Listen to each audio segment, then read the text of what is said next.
बहुजन सौरभ, बहुजनांच्या सामाजिक व सांस्कृतिक चळवळीचे मुखपत्र। नमस्ते, जय भीम। मैं एडवोकेट डॉक्टर सिद्धार्थ कामले, दैनिक बहुजन सौरभ का मुख्य संपादक।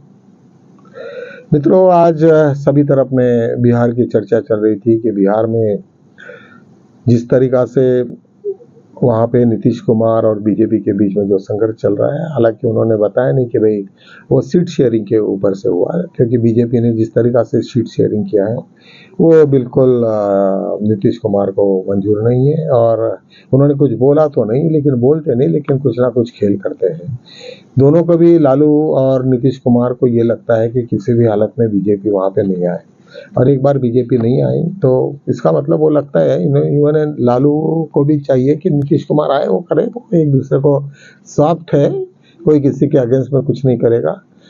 तो जो बीजेपी यदि यार आ जाती तो दोनों को भी वो खत्म करेगा। तो निश्चित रूप से संपूर्ण वहाँ की जनता जो एक बहुत भयभीत है, और जिस तरीका से SIR का जो लफड़ा चला, केवल 3-4 लोग वो बाहर से घुसपैठिया आए करके पता चला, और उसके बाद में इतना सारा SIR का जो एक्सरसाइज चला, ये बिल्कुल बकवास था। उन्होंने ये तय कर लिया था कि अपने को कुछ ना कुछ तो भी यहाँ पे बड़ा गेम करना है। मित्रों, एक तरफ में बड़े देश का अपना भविष्य सभी को मालूम है कि एक तरफ में ऐसा एक ग्रुप बन गया है जिन्होंने चोरी करके आज सत्ता को काबिज किया है। मनमाने कानून है, उनको चीफ इलेक्शन कमीशन को जिस चाहे वैसे कर सकते। पूरा जुडिशियरी, एडमिनिस्ट्रेशन, सबके ऊपर में उन्होंने कब्जा करके गुंडागर्दी के जैसा उन्होंने इन्वायरमेंट किया है।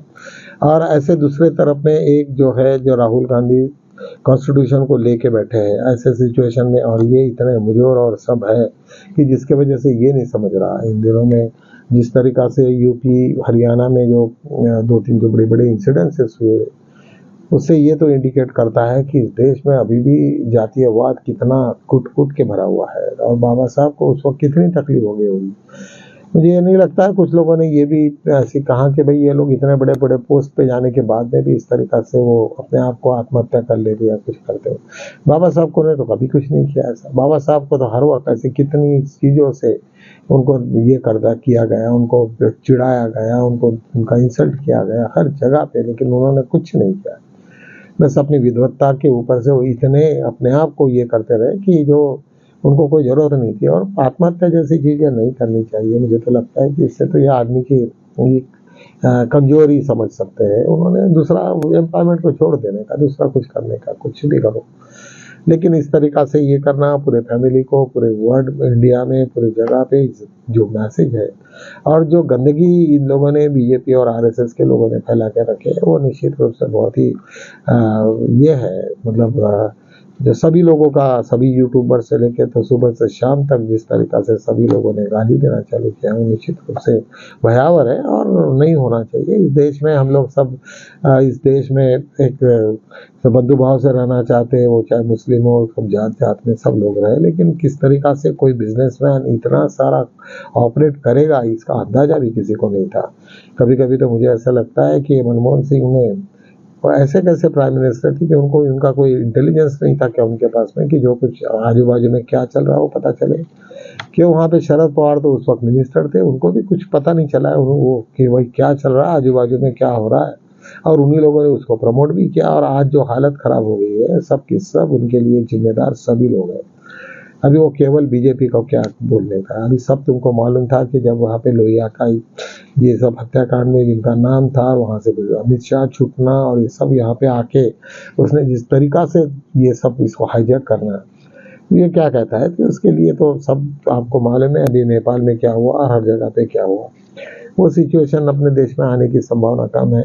इसलिए कम है कि बाबा साहब ने तभी कहा था कि ये यदि ज़्यादा फैल जाता है तो उसके स्टेट टूट जाएंगे।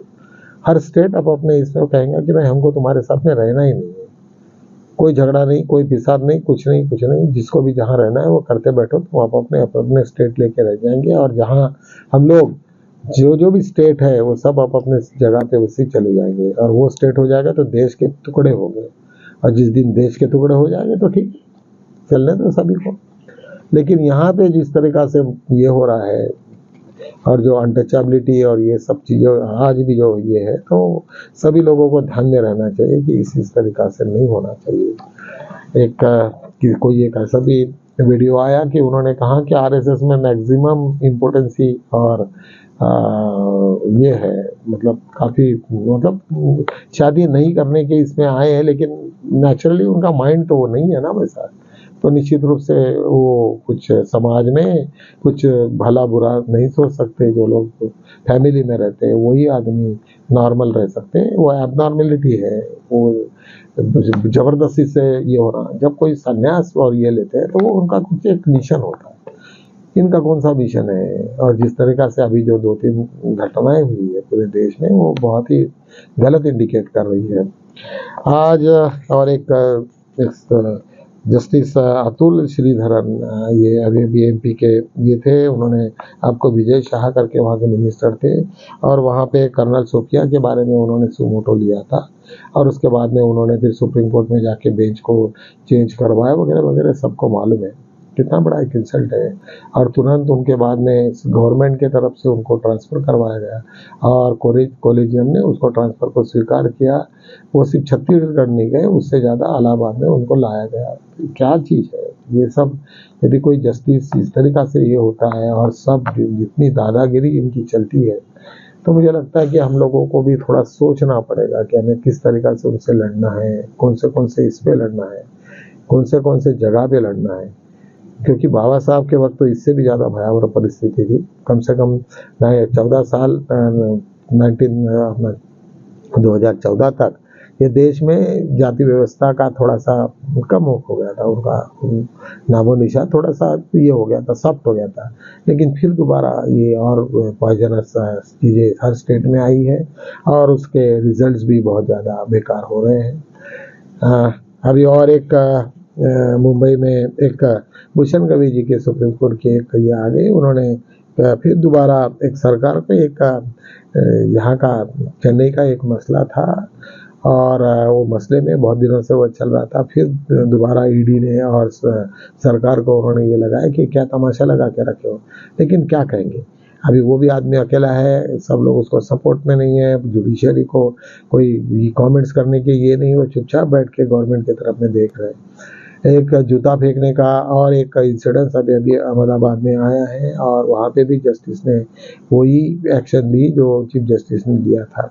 हालांकि वो ये कंटिन्यू रहा, उसका मैटर अलग था। उन्होंने कहा कि भाई मेरे 25-30 साल से मेरा एक जो मैटर चल रहा था, छोटा सा मैटर था, कोई पड़ोसी की वजह से कोई झगड़ा वगैरह की बात थी, कोई ऐसा बहुत बड़ा सीरियस नहीं था। लेकिन वो अभी 25 साल के बाद में फिर तुम वही खींचते रहोगे, तो निश्चित रूप से कोई भी आदमी को उतनी चिढ़ तो आनी है।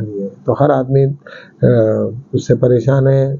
आज जो भी जुडिशियरी से परेशान है, और जब परेशानी में वो जब अपनी पूरा लाइफ ख़त्म कर देता है, तो निश्चित रूप से उसको तो दर्द होता ही होता है। और वो इस तरीक़ा से घटना और शायद होने की संभावना है। बिहार में पीके के प्रशांत किशोर का एक बहुत बड़ा ये था।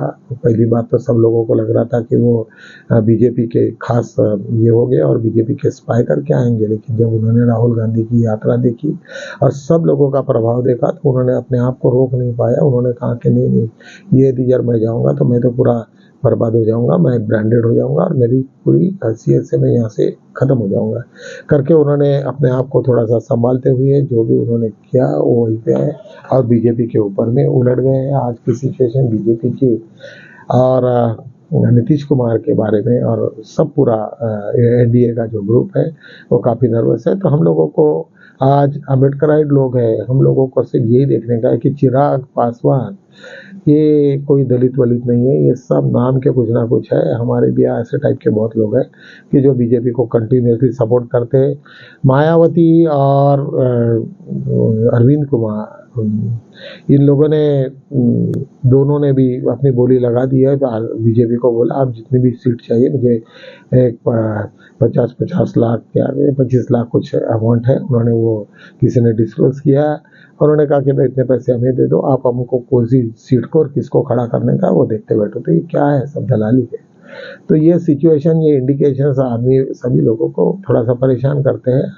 और इस तरीक़ा से यदि यार हमारी डेमोक्रेसी चलती है तो निश्चित रूप से आने वाले दिन हमारे लिए भयावह हो गए। तो चलो हम लोगों को इसके बारे में ज़्यादा से ज़्यादा सोचना है हमें, यानी किस तरीक़ा से हमारा फ्यूचर रहेगा, आने वाले जनरेशन में क्या होगा, अभी हम लोग तो एक पर्टिकुलर एज में चले गए, लेकिन हमारे के बाद में आने वाला जनरेशन किस तरीक़ा से होगा, इसके बारे में हमें निश्चित रूप से चिंता होनी चाहिए। और हम लोगों के जो भी कुछ वीडियोस को जरा हमें सोचना पड़ेगा, इसके बाद में हमारी स्ट्रैटेजी क्या होनी चाहिए। इन सब बातों को देखते हुए हम लोग फिर दोबारा मिलेंगे कल, तब तक के लिए जय।